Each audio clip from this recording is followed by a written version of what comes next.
Our next speaker is a good friend of mine who works with me in Lafayette, Louisiana. He is the Director of Design for the Downtown Development Authority of Lafayette. His name is Geoff Dyer, and I've known Geoff for about 15 years.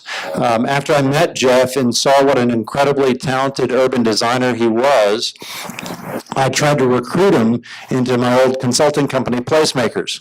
And I thought I was pretty good at recruiting folks until I met Geoff and tried to go through that process. It took over 2 years to convince him, and actually it was one of my other business partners who did the best job of convincing him to join our forces. And so he joined Placemakers, and during that time, and while he was also, while I was recruiting him, I guess you did about 100 urban design plans. It's really remarkable work that he's done. So immediately when I left Placemakers and moved to Lafayette to become work with the Downtown Development Authority, I immediately hatched in my brain, I need another Geoff.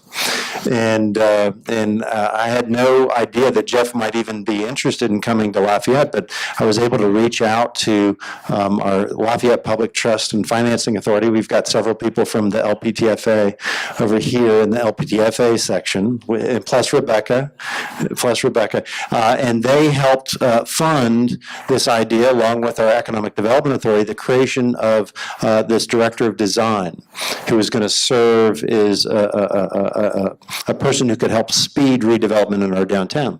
And so we did a worldwide search for somebody. And lo and behold, getting hungry, I can tell. Okay. Lo and behold, Geoff applied for the position, and we were able to convince both him and his wife and family to move from Calgary down to Lafayette. And it's been a huge, gigantic asset for our community.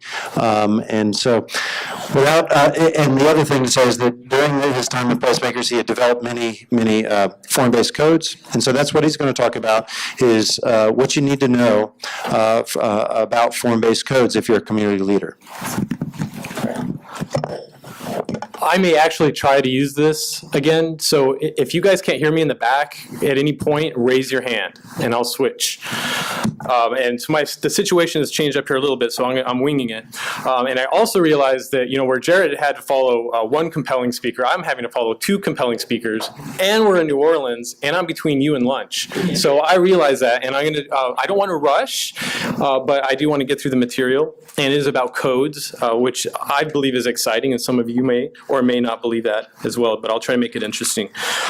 Form-based codes. So originally, as we conceived this, we looked at asking, doing our presentations by asking, 3 or 4 questions. So that's how my presentation set up. And the first question is, what is a form-based code? And I believe the best way to answer that, there's 2 ways. The first one is to look at what our current default setting is, which is segregated use zoning, or commonly referred to Euclidean zoning, which is basically fundamentally organized by uses. So you categorize the entire system by uses, and then under each use you have a number of numerical parameters that you assign for each use. Things like setbacks, your density, you may have you may be afflicted with floor area ratio. There's height, there's parking, how much open space you have to have, how many trees per linear foot, on and on. And that system was able to, the outcome of that produces what we would call the drive-only conventional suburban development. And this may not be fair. I mean, it's a picture of a big ugly arterial, but down the street there's a residential subdivision, there's the apartment complex, there's a shopping mall, et cetera, et cetera. But everybody inevitably ends up on the arterial, so it is a good representative of that system. Now, what Euclidean zoning didn't anticipate was the outcome of the walkable, bikeable, drivable, transitable, traditional urban development. And these are 2 very distinct systems. On the left, you have the conventional suburban development with the various pods connecting into the arterial system. But on the right, uses are mixed within the building. They're mixed down the street. They're mixed when you go around the corner. So again, this is a very different system, and it doesn't fit in very well with the Euclidean zoning that fundamentally separates uses and writes rules around that. So we have found that it has become functionally illegal to build a lot of these places. So that's that issue. But really, after a couple of decades of doing form-based codes, we've also learned something else that may be actually more important, and that is that the current codes have neglected the issue of character. They have not given us any predictability around character. And so this picture here, this is from what we call a visual preference survey. This is the type of thing, you get stakeholders around and you let them vote on various images so you get a feeling for the temperature of a community and where they want to go, what their vision is. Here you have some fairly new apartments next to a house on a cul-de-sac. And so basically how it works is 0 is, I don't care. Plus 10 is I love it, and negative 10 is, is I hate it. And so what you have right here is you have a -4. So, the community is not really for this. They don't hate it, but, they'll put up with it. But they prefer not to have it. Now, these two areas both followed the zoning rules. They had a certain density, they had their setbacks, and they were built and constructed under the current rules. Let's go to the next image here. This is also a new development, but it's the same ingredients. It's housing. You got some shops added in, but it's also the same density. And what you get is the community now says +7. And so what happens is in a system is that density becomes the flashpoint because there's no predictability to what that character will actually be. And so we've neglected the idea of coding for density in our developments. And these are not unique results. We've seen these all. They're not scientific by any means, but we've seen these conducted all over North America in all different kinds of communities, and you get the same kind of reaction. Again, the same ingredients. You've got single-family houses, but it's how they're arranged that you get a +6 over here and a -5 over here. And so when we're talking about Euclidean zoning, it works very well to have everything separated into its uses, and then you have a collection of text and numbers to define the parameters of that. But when we're talking about character, which is really what a form-based code is all about, you now need some other tools to describe what that character should be and what that outcome should be. So it makes logical sense that you would have graphics and diagrams to describe that vision, which is better for a downtown area or a walkable, transitable, mixed-use urbanism than is a conventional suburban area. Now, the other way I want to describe it is more from a historical perspective and why we got where we got. This is arguably the first modern form-based code that was produced, and it was really a result of DPZ, who built the first walkable town in North America since before World War II. And my understanding is that, and so we're talking roughly between 1981 and 1983 when this code was produced. And it's my understanding, by the way, I was 8 or 9 years old at the time, so I was not able to make this particular charrette, though I'm sure I wanted to. But it is part of the modern body of form-based codes. And my understanding was at that time there were actually no rules, and they had this vision of to create something that hadn't been created for decades and decades. And what they needed was not sheets of text. What they needed was to be able to precisely draw what that vision of that outcome would actually be. So they produced a series of probably 12 to 15 plates to describe what that vision would be, and then they hired a town architect who was able to administer that code in the community. Fast forward into the 90s, you had a handful of firms who were out there designing what became known as the traditional neighborhood development. And a couple of things happened in the 90s. The first thing is that they all started running into one singular issue, and that was it was fundamentally illegal due to the zoning ordinances in most places that they had to write new rules in order to make it legal. So the first thing they did was they looked at creating what became known as traditional neighborhood development ordinances, simply to make it legal to do what they wanted to do. But in parallel with that, you had a whole collection of various form-based codes, each of them unique, some of them very beautiful, that were being produced, and they were using the Seaside Code as sort of the springboard in order to do that. And for the same reason that the Seaside had to do it, they wanted to explain what their vision was. They wanted to create some predictability about what the character was so that they could actually have these projects approved, they could be built with that vision, and they could carry on. But it wasn't enough. What they discovered is, I guess what we discovered collectively is that we needed a way to, a more comprehensive system to be able to ramp up quicker, because you can't just, doing a unique, beautiful code in every instance. We weren't doing enough of them fast enough, and there had to be a better way. And so the smart code emerged. I dug up my first copy, which was from 2001.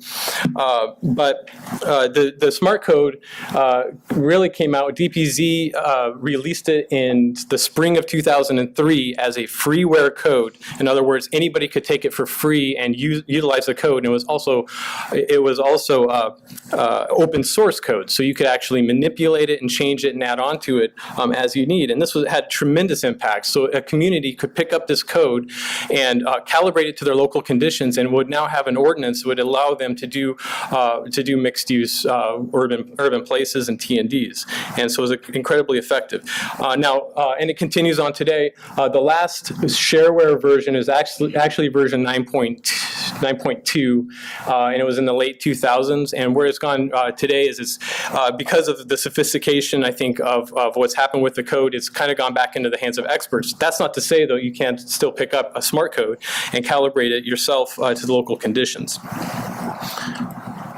But what I really want to talk about, and there's lots of history, and there's probably people that, the institutional knowledge on the smart code and Seaside in this room, we could have day-long conference, week-long conferences on that subject alone. But what I really want to talk about is one of the significant things about the smart code. It was built on the chassis of the transect. And what the transect allowed us to do was basically a transect is a continuum from the most natural or rural to the most urban. And when you divide that into zones, it lends itself to a zoning ordinance. But unlike the conventional way we zone, where you have the subdivision, the shopping mall, and the office park, everything separated, we now have a way to actually code by character and intensity. So it was incredibly powerful, and it gave us a framework in order to do this work. But really what it came down to is we now had a way to understand the human habitat from the most natural to the most urban. Now, you might not find agreement about where your favorite place is on the transect, but what you can generally find is that there is agreement about what the essential character of each of these zones are, given a distinct region. Consider New Orleans. You have water and swamps down in the natural zone. You may have some cane fields in the rural zone, but then you get into the suburban zone, and that's the Garden District. You've got wonderful neighborhoods surrounding the downtown and the French Quarter, and even some of the side streets in the French Quarter, and that's really the general urban zone. A mix of housing, maybe a corner store. Then you have the urban center zone. That's the core of the French Quarter. It's Magazine Street, and then you have, of course, downtown, which is where we sit today. Everything else you put in sorry, it's not on this one. Everything else, this is single use, like airport or university, that we call those special districts. So this really defines the human habitat. Now, where this is really powerful is as a politician.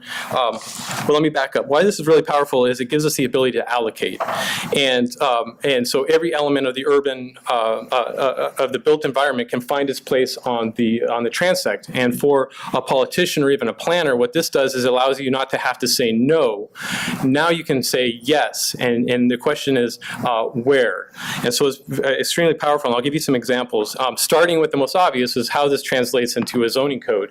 And the way it does that is you take the usual suspects like setbacks, maybe it's density, height, those kinds of things, and you arrange them in context of the transect. So the parameters change along the transect. We're free from having to define these by use because it's intrinsically able to be mixed use within the zone. We're really talking about character and intensity. And of course, you can even you should match your street sections up to the transect as well, so you get appropriate streets. But it goes beyond just planning and zoning, is that there are a number of professionals and specialists who work in the built environment. And now you have a system to ask each of those to consider what they do along the transect. So you have your parks folks, what's more appropriate in an urban context, and what's more appropriate in a more suburban or natural context, and what are the parameters under each. And that can be then tied to those transect zones. And it goes on and on. You can look at sustainable infrastructure, green infrastructure, street standards, landscape standards. This right here is a public darkness standard. It makes sense that you would have more ambient light in a more urban area, and you'd have less ambient light in a less urban area. And this is a way to regulate for it. Here's schools along the transect, from the open auditorium in the forest, the small schoolhouse in the rural area, the schools that we know sort of in the more suburban areas, and then of course even in a downtown where you may have a school that exists in a large mixed-use building. But it really goes beyond beyond planners. I mean, you could put anything on the transect, and we love to nerd out on it. Things like putting dogs on the transect. It's in the urban core.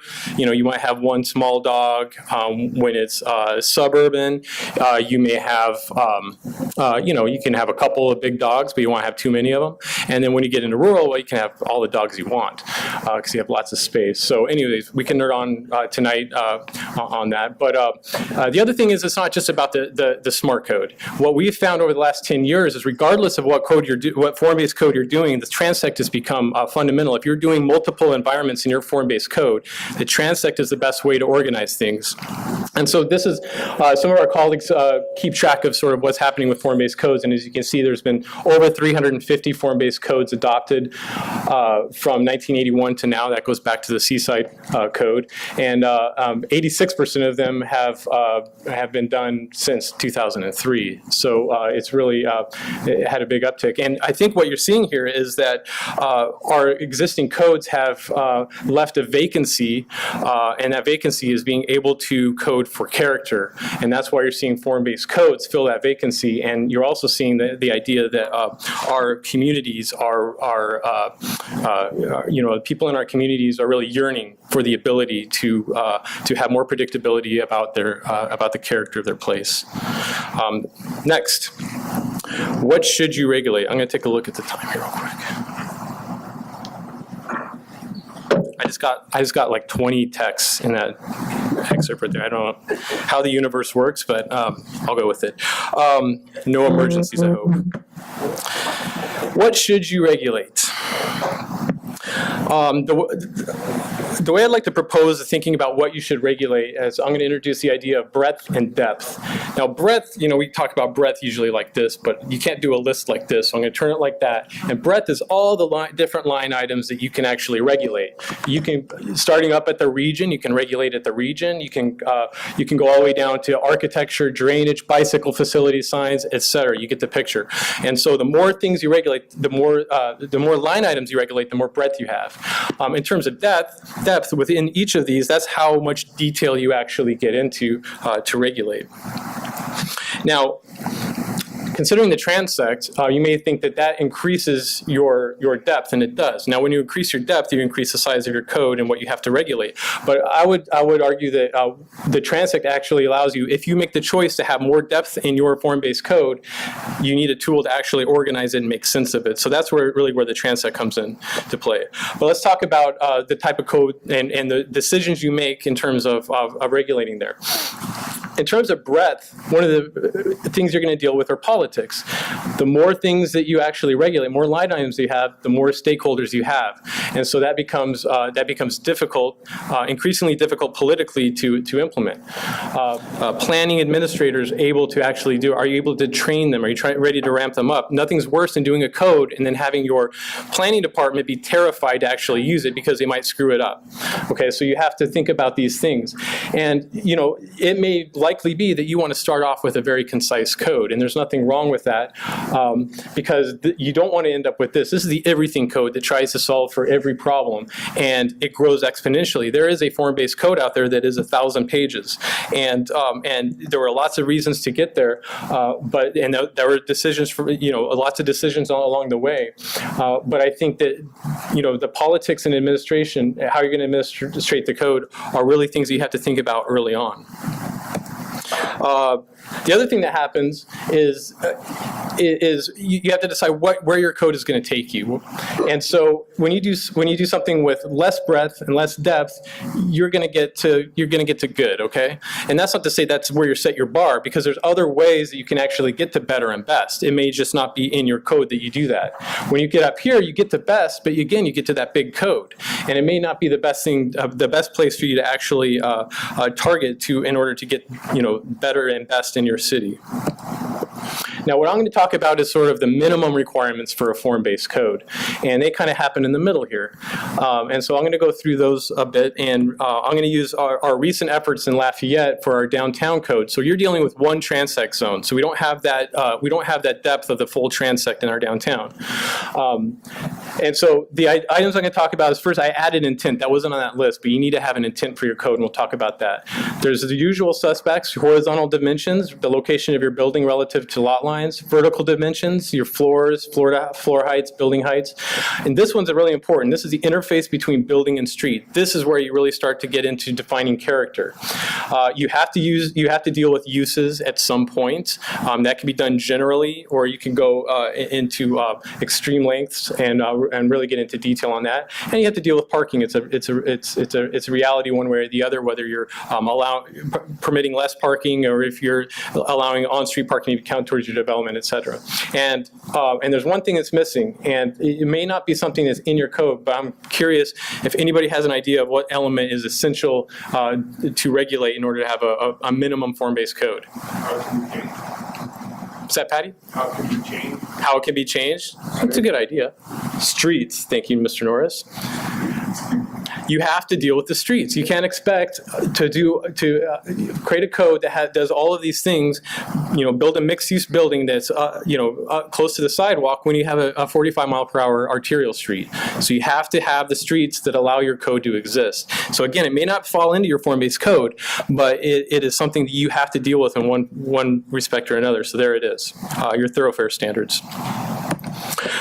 Your intent, the way we approached our code is that we had our comp plan, and in that comp plan we created one diagram. We said, what are all the essential elements that are important for our downtown? Now I do have to mention that one of our issues is that our downtown had no rules, and that created its own set of problems because there's no predictability, there's no certainty, and so we also don't have the politics to all of a sudden have the everything code for our downtown. It's just not going to happen. But what we wanted to achieve is to get to good, and I'll discuss some other ways that we're going to try to get to where we set the bar to get to best. But what this is these are the essential things to have a great downtown. And what we did with this is we translated this directly into the intent for our code. And so when you have something like shop fronts maximize transparency with clear windows, we have a code solution, and this establishes the intent within the code for why that code solution exists. We tried to have nothing in the code that was outside of this one page, and we tried to tie everything back to it. So there's lots of slashing and burning, especially from my I'm a designer, so I kept trying to push the limits, and Nathan would push back, and I think we came to a really a good middle ground with it. So we translated the intent into the code. This exploded drawing shows all the components that we regulate. We also looked at how it was organized. We wanted it to be easy to use. So what's important here is the way we organized it was the graphics were on the left, the graphics were on the right, and the text was on the left. You could basically survive completely on just the graphics, unless maybe you needed some clarification. But the code is actually complete just by looking at the graphics on the right side. So horizontal dimensions, it's typical stuff that you would see in a conventional code, but we made it graphically perfectly clear so that we could tie it to the context of the other things that we wanted to regulate. One of the things in an urban location is we wanted to ensure that enough of the building was built close to the sidewalk so we could create that sense of an outdoor room. Also, as Andres mentioned earlier, we worked the idea of A streets and B streets. We're not going to be able to get to an A street everywhere in the downtown, so we have to allow for areas where there may not be a building, where there may actually be exposed parking. Vertical dimensions. Now, unlike a conventional code, we needed to get more precise. You're moving a building closer to the street, and so some certain things need to happen, like raising your residential that's at the street, making sure that our commercial has the right height, et cetera. The interface between the building and the street. Now, this is where it gets extremely important in terms of character, and we really started looking at what the local character and patterns were, and to base our code off of. And some of it's obvious stuff, like you want your first floor to have active uses in it. We also looked, and this is a great thing to while you're here in New Orleans, for those that are not from here, is walk through the French Quarter, and you'll notice that actually facades are very narrow, and those are the most interesting streets. Those are your A streets. When you turn the corner and you get a big, long, boring facade, you'll also notice there's not very many people. They're too bored to walk down that street. And life's short. You're in the French Quarter. You go down the streets that have interest for you. So we brought that into that thinking into our code. The other thing is it's hot in southern Louisiana. We need to have shade on our sidewalk. It's shocking how many sidewalks do not have shade. They used to do it pre-World War II, but somehow now we've lost the idea in a lot of areas of how to shade the sidewalk. So one of the obvious ones is to make the awning legal again, because for whatever reason, whether it's the fire codes or utilities, or with some reason why they're not building awnings now. So you find what that root reason is and you reintroduce it. So we've reintroduced that into our code. For us, though, the more important thing is actually the gallery, as you'll see in the French Quarter. But this is this actually gets back to the intent, and part of our intent is that you need shading, you need to shade the sidewalk, but we're also social. South Louisiana, we're very social, and creating this win-win situation where you shade the sidewalk and then you create a social space that folks can enjoy on the street up above is key. So consider, you have, Boudreaux down here walking down the street, completely oblivious to the fact that there's this, cute young girl up here drinking a Sazerac, checking him out. That is the social dimension of the code. The other thing that this is useful for is this becomes a platform for giving and receiving beads. Beads are extremely important here. I mean, we love beads. I have bags of them now in my garage. Talk about culture shock. So it's very important. Now, if this was a New Orleans code, we might show what these two actually did to earn those beads. But this is a Lafayette code, so this is strictly, we're strictly PG-13 in our Mardi Gras. So that's what you're seeing here. But allowing the gallery was outlawed, and it makes a lot of sense. It's a win-win situation. Developer builds it, it's on public space, but the pedestrians get shade, and it makes it for a better street. Also looking at shop fronts, what's important? Clear glass, a certain percentage of clear glass so that you have that interaction. Again, another social element. Residential, making sure it's raised up, not too far back, and if it's pushed far back, what do you do to make sure that it retains that urban character and retains interest for those who are walking down the sidewalk? Uses. Now, our uses, we actually ended up deferring to the greater code. So there's a big checklist that I'm sure that most conventional codes have, and then the uses allowed downtown, which are most of them. So we deferred back to the actual code. Now, the smart code was brilliant, and then it said you can actually do this very generally. You take your basic categories: residential, lodging, office, retail, civic, institutional, and you just put some basic parameters around it, tied, whether it's parking or if it's size, whatever it might be, and you tie it to the transect. So this right here is all the actual use you need. There was also a sort of an option in the smart code to spread this out, and you could plug in your local uses and then say where they're allowed along the transect. So you can do both. Dealing with parking location and quality. Again, as I mentioned, on B streets, we allow some parking to occur along the sidewalk, so you put some parameters up around that. But more importantly, what do you do on an A street when you have a parking garage? You want to make sure that it's completely masked, but on a B street, maybe you allow the parking garage to be viewed. So you set some parameters around where the parking is and how much, and et cetera.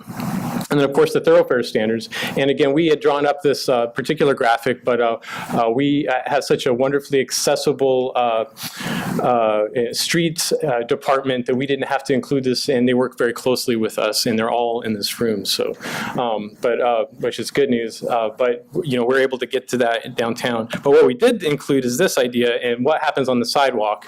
And we were very clear about what is what. Basically, having a walkway defined, and that walkway is meant to be clear of obstructions. It's 8 feet on a minimum on an A street and 5 feet minimum on a B street. But then what happens between the walkway and the curb? Well, that's your furnishing zone. And what happens when you have a walkway that's wider? Well, you can have your outdoor dining and sandwich board signs and et cetera. So being very clear about how you treat that street in order for your building that you've now regulated or that you've now defined the character for to actually want to move up to that sidewalk.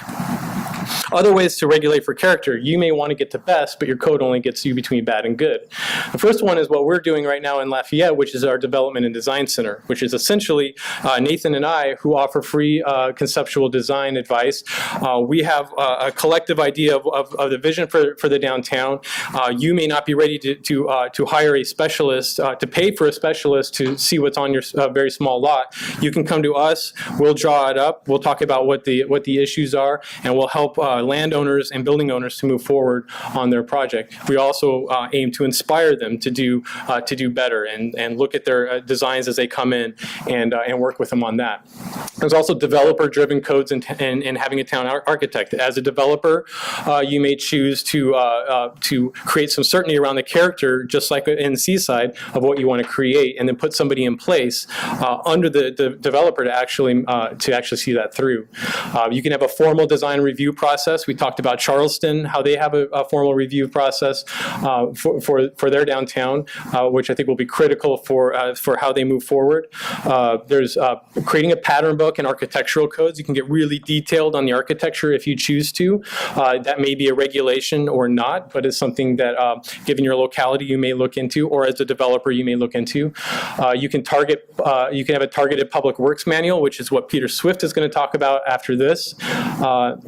Education, what we're doing here today.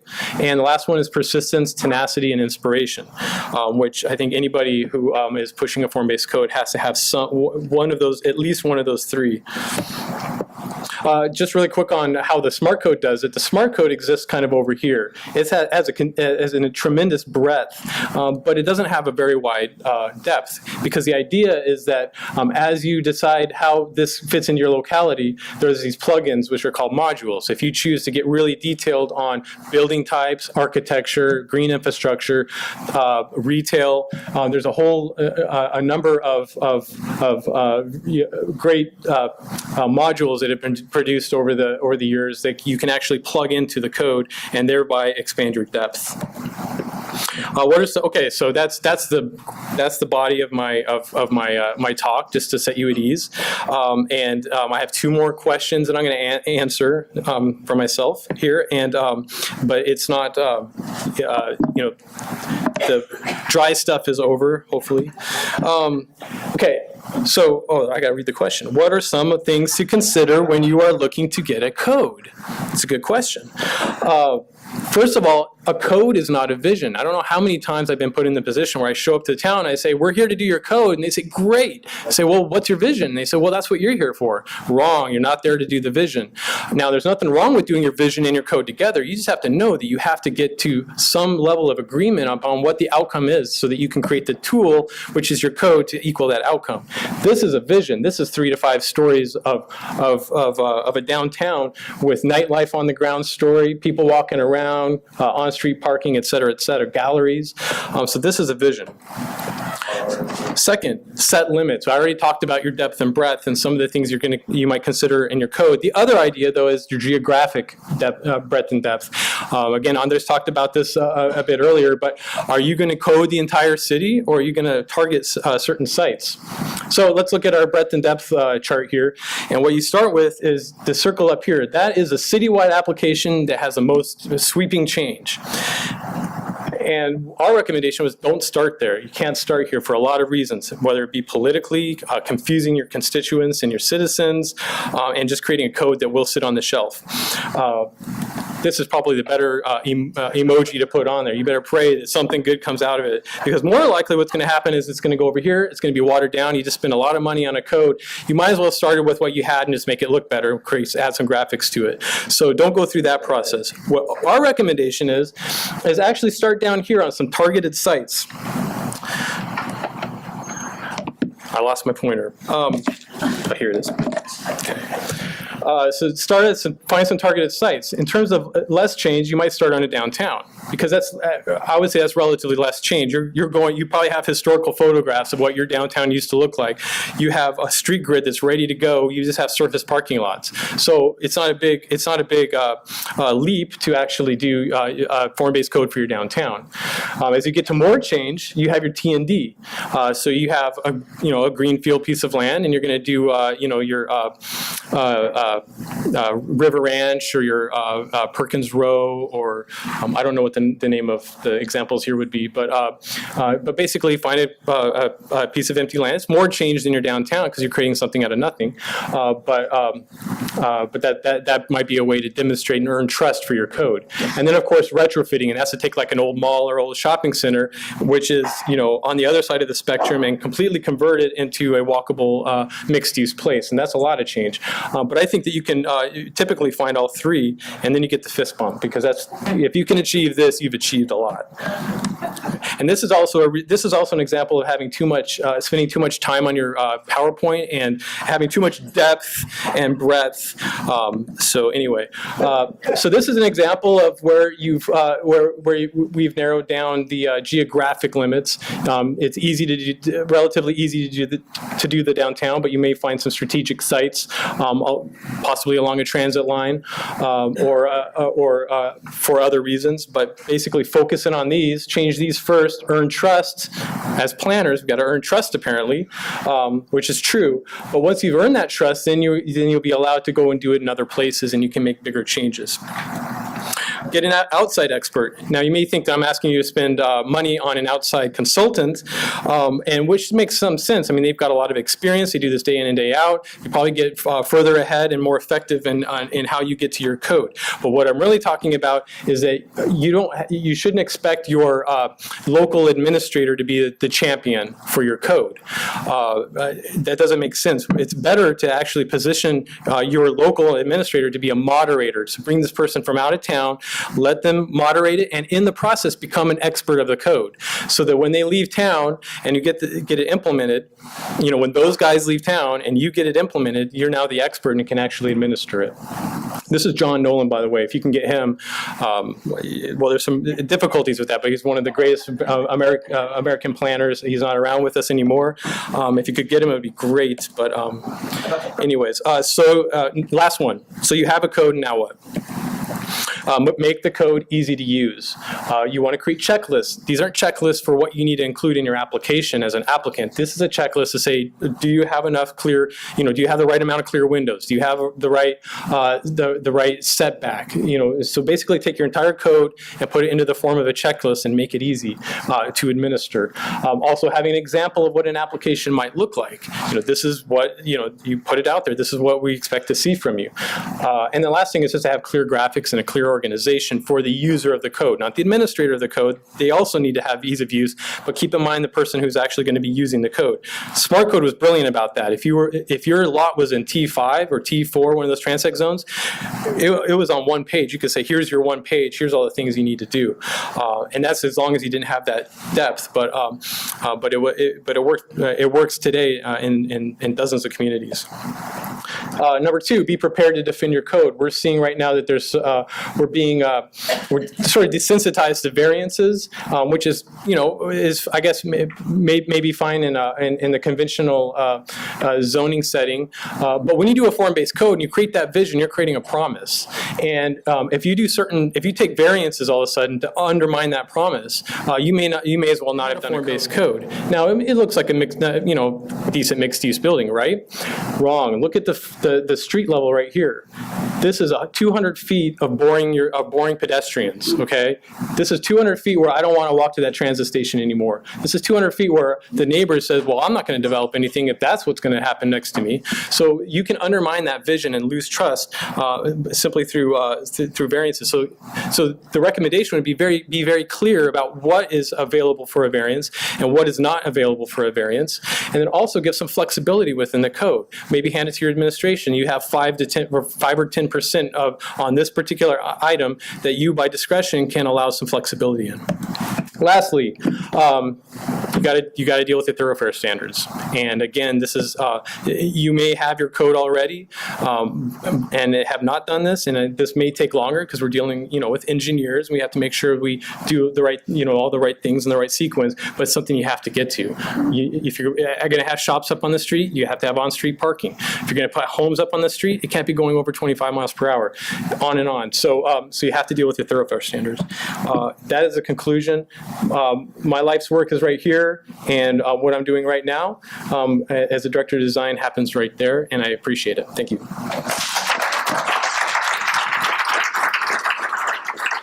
All right, we've got time just for 1 or 2 questions. Any questions? Yes, Patty.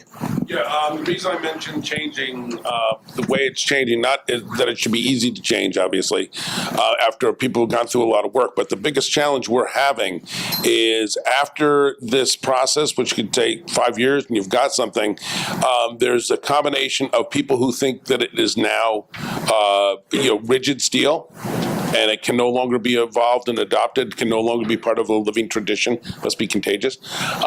The other thing we've run into is people, as soon as it's adopted, who, whether it's variances or what, they want to do something different than what has been included in it, and they don't ever give it a chance.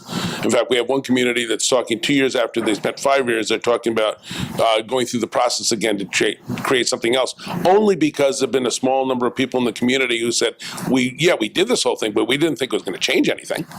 So, what do you do to make sure, see how, to prepare people to understand what the process should be after this has been implemented?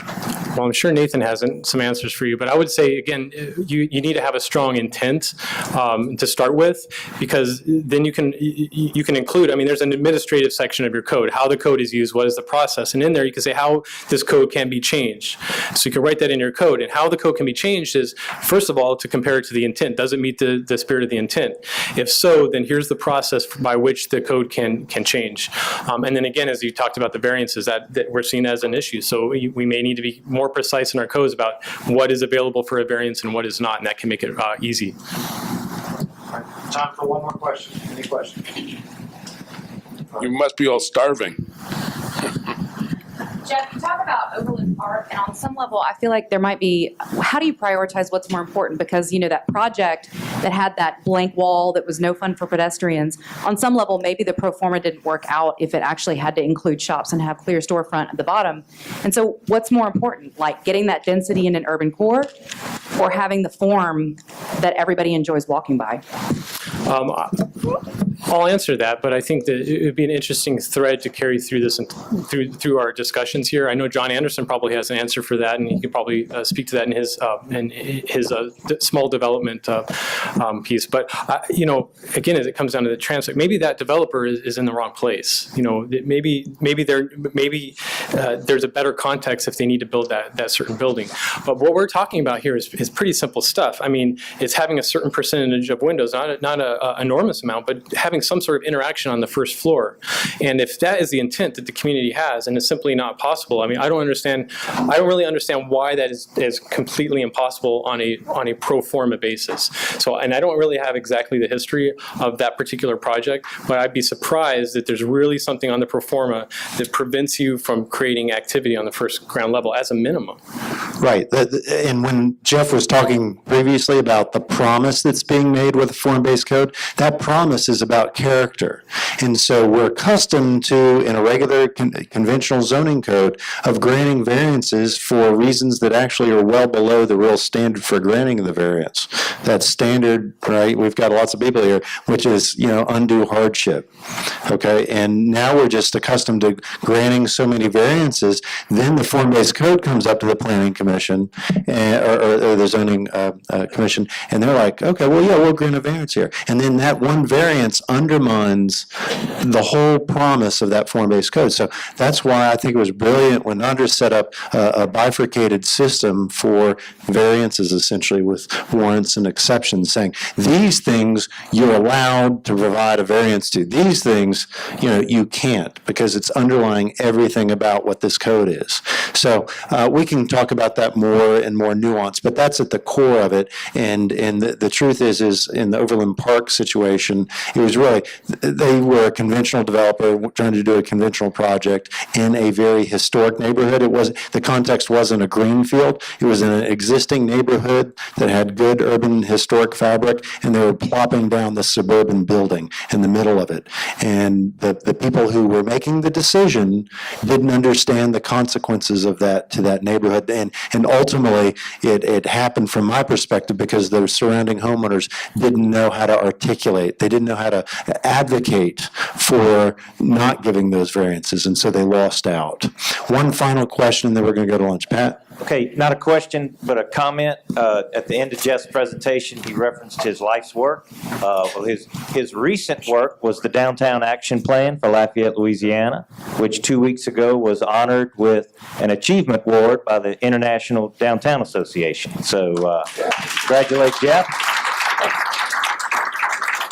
And we feel very fortunate to have him in Lafayette, Louisiana. He and Nathan and the staff, we kind of we're punching above our weight in Lafayette, and happy to have these guys with us. So I'm glad I gave you the mic. All right.